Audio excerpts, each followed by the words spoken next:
guys, it's Melissa. In this video, I'm going to show you a technique where we are going to use HTV for applique. So what we are going to do, this is called tearaway applique. It's actually really awesome. If you are coming from the craft side and you have like a silhouette machine or a Cricut machine and you've got some HTV laying around, you are not going to believe how easy and awesome these come out. So I am using a scrap piece. Actually, this is a towel that I've done some other things on, but this is kind of what happens when you make tutorials for a living. But it's also a really good idea if this is your first time, because I want to make sure that you are not going to be embroidering, you know, upside down, which I have done before, or sideways or whatever. So if this is the first time that you've done this, please, please, please use a scrap piece. Okay, so we are not quite ready yet to hoop. We need to put our stabilizer on. So what I'm going to do, I'm just using this little handheld press. I'm just doing this really for the sake of space. But you can use an iron, you can use a heat press. You just want to make sure that you've got your wrinkles pretty much out of there. Now on the back, we are going to put our stabilizer. Just cut a small piece.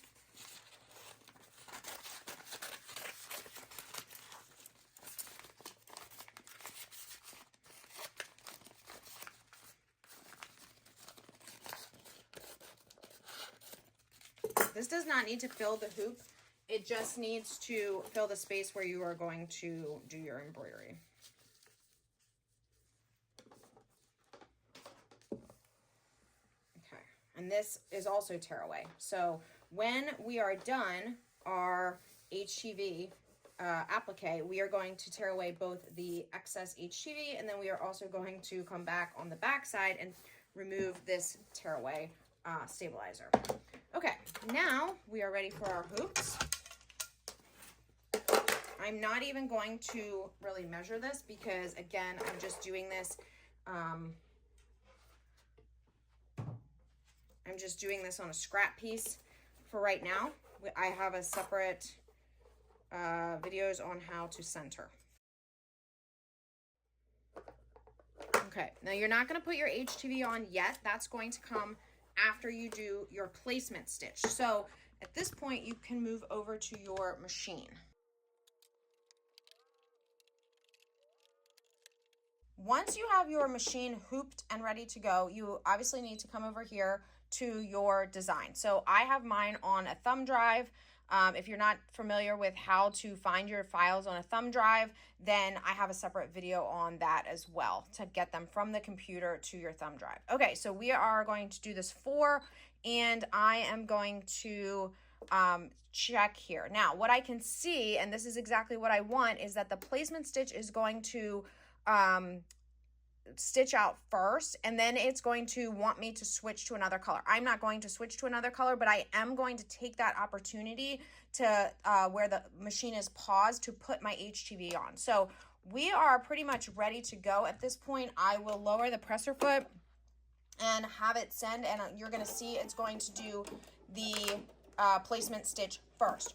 While that is going, I am going to cut a piece of my HTV off of the main roll.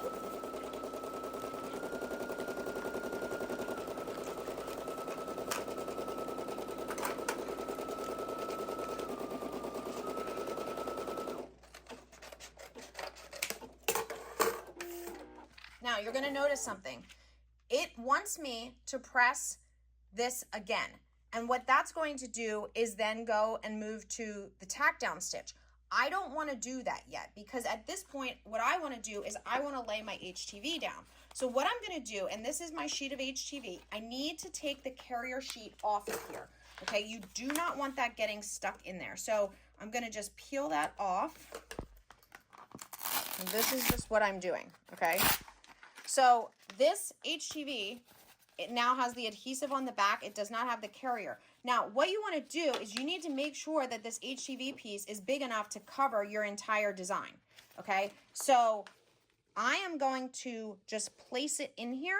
Now, what I like to do is just kind of hold it for a second until it starts tacking down so it's not slipping around, okay? So what I'm going to do is now I'm going to say go. And it's going to start stitching. And then once it gets a couple stitches, then I'll let go. And I'm not holding tight or anything.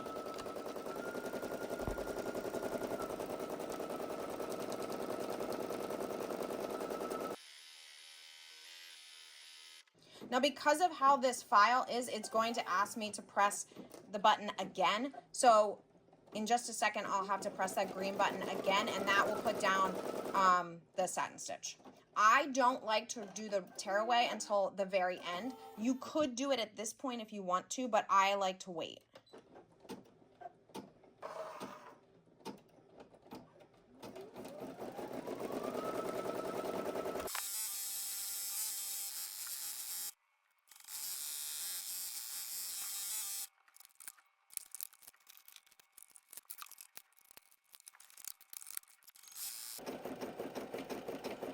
Now, what you just saw there was that my bobbin ran out. But what you saw is that I was able to just pull the hoop off, put a new bobbin in, and continue and pick up exactly where I went. So don't panic if something like that happens.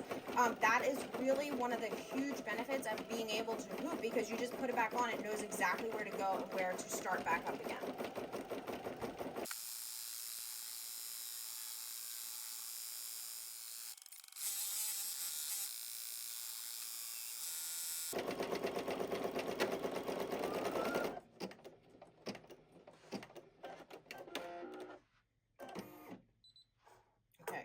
So we are done as confirmed by our machine.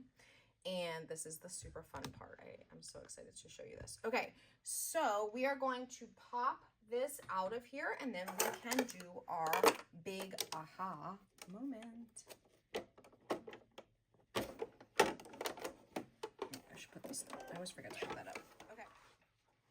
Okay, now you can unhoop this or you can leave it. I'm going to leave it for right now to just it kind of adds extra tension, which is what I want. So we have two areas that we need to tear away, right? We have this little area, if we can get that out, and then we have this part around here. So watch this. Oh my gosh, is that not so satisfying?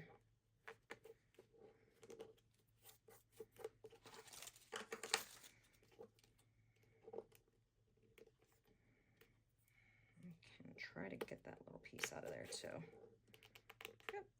It comes off so cleanly. That's why I like to do this after the satin stitch. Some people like to do it before, like I said, when there's tack down, so that then it doesn't go right to this edge, but this is just my preference. Okay, and then the back, we will peel off the stabilizer as well. These are little threads. So this is definitely a beginner project, especially if it's one color thread and one color HTV applique, but I will say it's not the first project that you should do, right? Like get the basics down as far as like how to just embroider, how to hoop, how to change the thread, how to troubleshoot if midway through it tells you, oh, by the way, your bobbin is empty. So make sure that you have all of that stuff down before you add on, you know, some slightly more complicated technique like we have here. Okay, and now I will, and obviously you can pick whatever color thread you want. I just happen to have this in my machine, which is why I used it. Normally I would probably use something else. But for, again, the sake of this tutorial and to keep it so that it was more simple, so we weren't changing threads as well, I went with what was in my machine. How fun is that? Now you could go back over this with an iron to pull this, to press this down if you want, or you can just leave it like this. The tack down stitch and the satin stitch are going to hold it, but some people do like to go back because this, remember, this is adhesive, and just do like a quick swipe over. This is not even on anymore, but if the glitter is fine to do press directly on. If you're using smooth HTV, I would not press directly on it. I would take your transfer sheet that you had previously and press through that. Okay, just as a little tip there. Now, if you haven't done your first start to finish embroidery, I have a video on that I will also link to. I will also put some links in the description below on where to get some personalized same-day support. I do offer that, as well as details on all of the supplies that I use when I am doing my embroidery, including my favorite bundles, my different embroidery machines that I have, and other supplies that you'll need like stabilizer and thread. All right, guys, see you soon.